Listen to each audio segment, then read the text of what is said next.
Welcome back to this Illustrator Basics tutorial. Today we're going to go over vectorizing an image.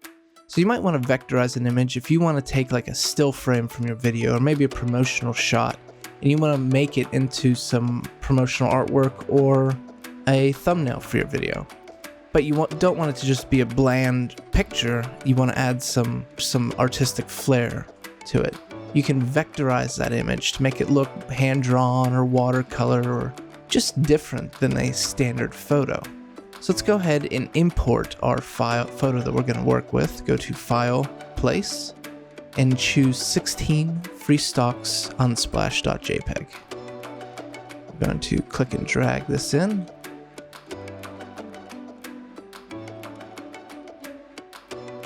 Okay. Now go ahead and with your selection tool, make sure that you have the photo selected. And it opens some options down here, but we're going to focus on image trace. So click that and it drops down some options. I'm going to go ahead and select 6 colors. Okay. Now this process could take a while depending on your machine. If you have an older laptop or an older machine, this could take up to several minutes. I've got a pretty beefy machine, so you can see it only took a few seconds. But here we have a 6-color version of our photo. It kind of looks like a watercolor almost, minus the brush strokes. Now we can go into some more options by going over here and clicking on the live trace panel, which opens that up. There's some more presets along the top, so we could click high color preset, or we could go to high fidelity or low fidelity or black and white logo, shades of gray. For our final one that I'll show you will be 16 colors. Now there's some other options there. They don't really work the best with this specific photo, so I'm not going to bother showing them, but you guys can play around with them if you like. So now we have some options here. We could view the tracing results and turn that on, or click this to see the original source image. We could view trace results with outlines, just the outlines, source image, trace results, or just click this eye to click and hold the eye to quickly look at it. We could change the mode we're in. We could do color, grayscale, black and white. The palette, we can change the palette where it's limited or automatic, or we can increase the number of colors that we are sampling here. So let's go ahead and increase that to 20. You see it resamples this image and kind of brings some more colors back into it.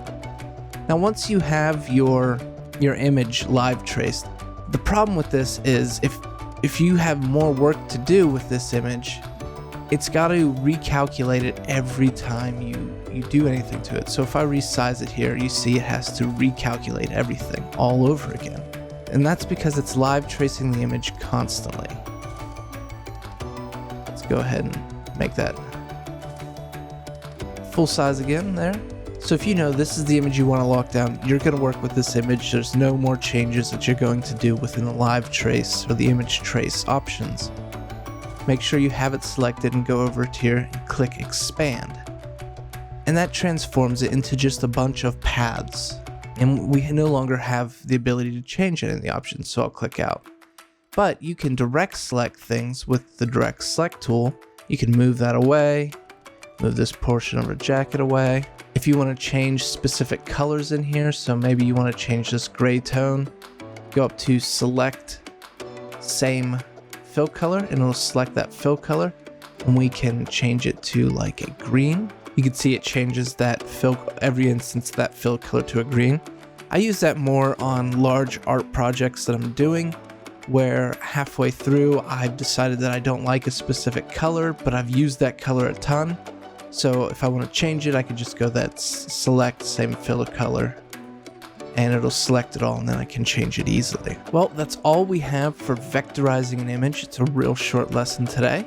So if you found this video helpful, please drop us a like, subscribe, and ring that bell so you don't miss any future videos. I'll see you in the next video. Thanks for watching.